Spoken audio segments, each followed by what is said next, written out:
Murphy. Thank you very much, Mr. Chairman. Good morning, Mr. Secretary. Let me say at the outset, I am very grateful for your proposal to double the budget of the Global Engagement Center. This is, of course, a center to counteract propaganda outside of the United States that was established through legislation written by myself and Senator Portman, and I'm glad that you have recognized the importance and the good work of that center.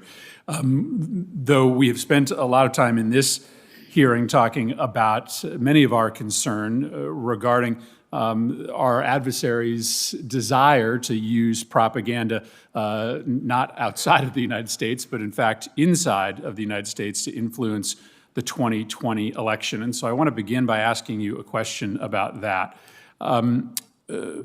Russia in particular has sought to weave together stories about U.S. persons and Ukrainian persons over the course of the past year in order to both try to sow chaos and dissent in the United States, but also to try to screw with Ukrainian politics as well. It's kind of a double whammy for the Russians.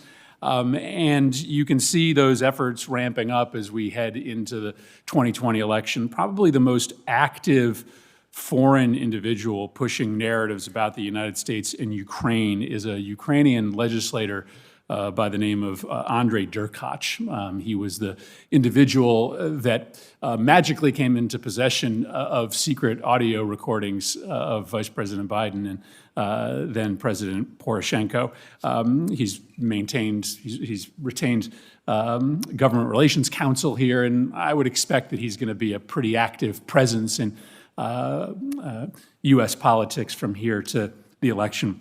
So just a simple question on behalf of my constituents and maybe my colleagues as well. Should we view Andrei Derkach as a credible source of information?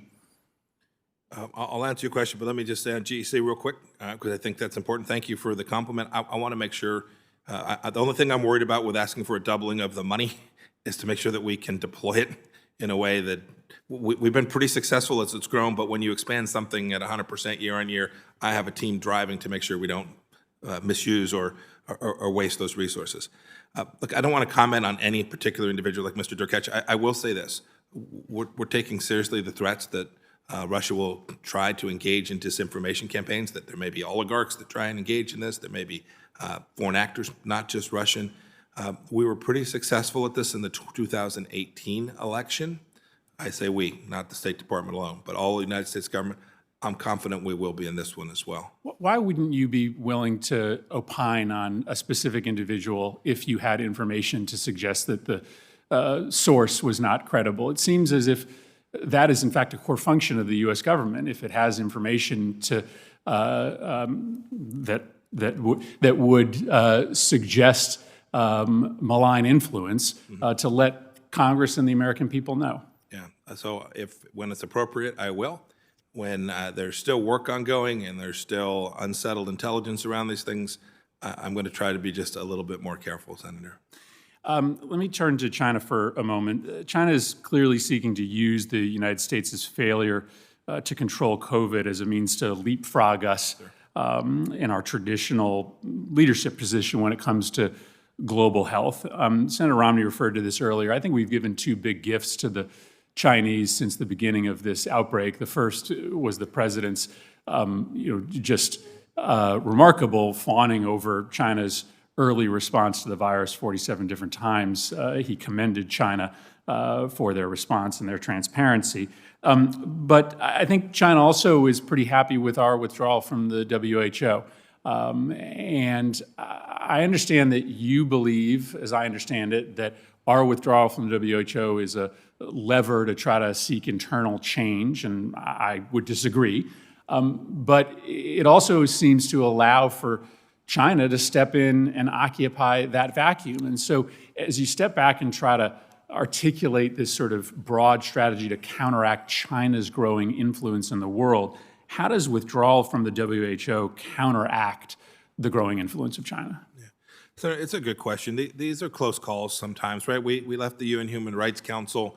The same argument was made, better to fight from within than to try and reform from outside. I think there are reasonable arguments that can be made on either side. The decision that the president made, and I concur with this decision, we went through multiple rounds of reforms at the World Health Organization. Our team in Geneva fought for years, and previous administrations too. And each time we got reforms, there was no capacity to make that a science-based organization and not a political one. And there comes a point where you're spending $500 million of U.S. taxpayer money year on year that goes to benefit political actors inside the World Health Organization. And we ultimately made the conclusion that we were more likely to achieve the global health security issues that the United States cares about deeply if we did not participate any further in the World Health Organization. I am not at all convinced that it will be China that benefits from that. I'm convinced that the world will benefit. We saw it with PEPFAR, we've seen it with Gavi, we've seen it other places. When the United States leads, and we will absolutely lead, good things can happen in the international health realm. It won't surprise you that I would dispute your characterization of the WHO. It is an international body. There is no way that there won't be some level of politics infecting the decisions that a body made up of historic adversaries will go through, but it is a science-based organization, and it is one that is indispensable to the continuation of our efforts to try to prevent the next disease. And I really shudder to think about our ability to stop the next COVID if we are not back into the WHO. Finally, in the remaining time I have, and this is a complicated question, but again, back to Senator Romney's line of questioning about the capabilities that we should be developing with our allies to try to counteract China. I just don't think it's sustainable for this administration or any other administration to try to go around the world bullying and shaming our friends and sort of half friends into not doing business with China. We've got to have an answer for the things that China is offering. And on the technology front, we don't have a great answer for 5G, and we may not have a great answer for whatever China's going to put out there on AI or advanced battery technology. Isn't this essential to our counter-China strategy, not just to shame other countries into forsaking Chinese technology, but actually to work with our allies to develop our own alternatives? 1,000%. Absolutely, Senator Murphy. Thank you, Mr. Chairman.